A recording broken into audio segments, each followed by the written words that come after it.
How's it going, everybody? It's your boy Night Owl. Today we're going to be watching President Trump's address to the 250th anniversary of our great country, the United States of America. We fought for our independence and won it back in 1776. It has been a whole 250 years of crazy ups and downs when it comes to just American greatness and exceptionalism. We haven't always done the best things, but we always haven't done the worst either. Like there are some things that you just got to pick and choose your battles on. But the fact remains, through all the uncertainty and all the blatant bullshit and propaganda and oppression, we are still the greatest country on this planet. We have the most freedom, the most right to choose, even though we really don't. Um, we still have it better off than everybody else. Most countries are drowning in migrants. We are too, but it's a lot worse in other places. People are being killed in the streets over their religions and over their beliefs, and you know, like places like Europe, you have jihadis cutting teachers' heads off and stuff like that. Like we have stabbings on our trains and shootings and whatever, but it's bad everywhere. But America isn't as bad as everywhere else. That being said, let's listen to what the Orange Man himself has to say about our great country.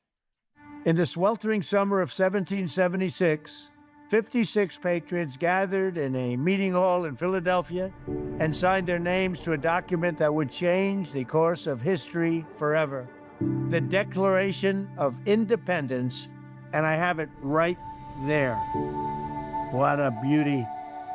Not only did they sever the political bonds with Great Britain, they announced a new era in human events, proclaiming that all of us are endowed by our Creator with rights to life, liberty, and the pursuit of happiness.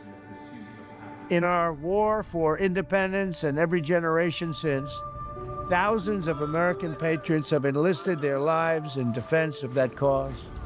From Trenton to Yorktown, from Gettysburg to Chambersburg, from the fields of France to the shores of the Philippines, and on the battlefields all over the world, every generation of Americans has drawn meaning and been inspired by the immortal deeds of the founding generation and the nation they gave us to build and to defend.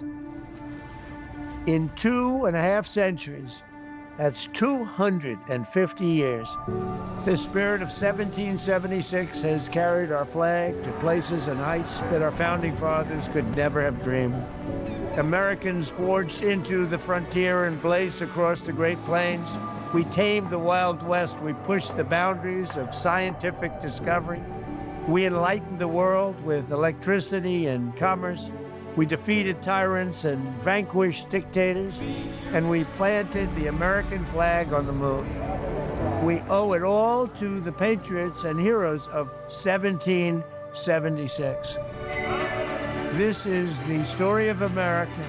We're excited to retell one of the greatest tales in the history of mankind, working with Hillsdale College and some of our country's brightest leaders and foremost thinkers who have contributed to the Story of America video series, including Vice President J.D. Vance, Secretary of War Pete Hegseth, Dr. Larry Arnn, Eric Metaxas, Brian Kilmeade, and many others.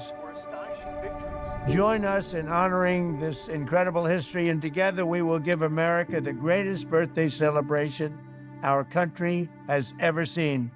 God bless you, and God bless America.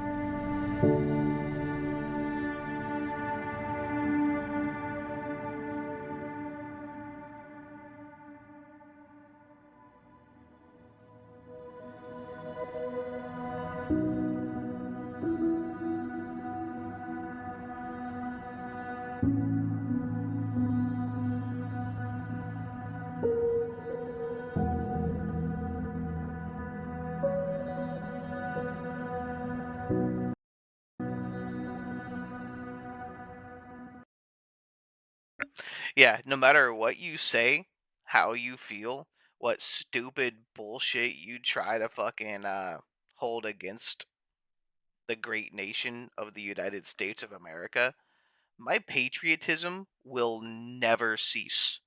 I will not stop fighting to preserve my country the way I was born into it and the way it should be.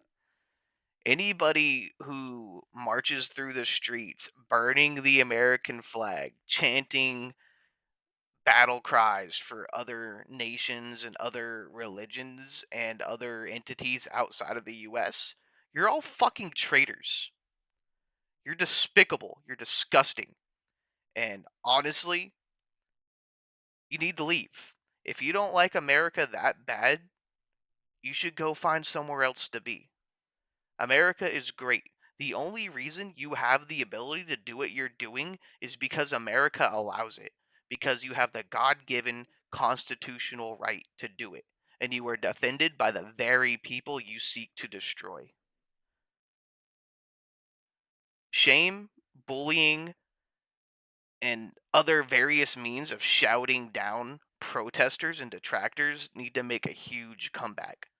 These people are sorry.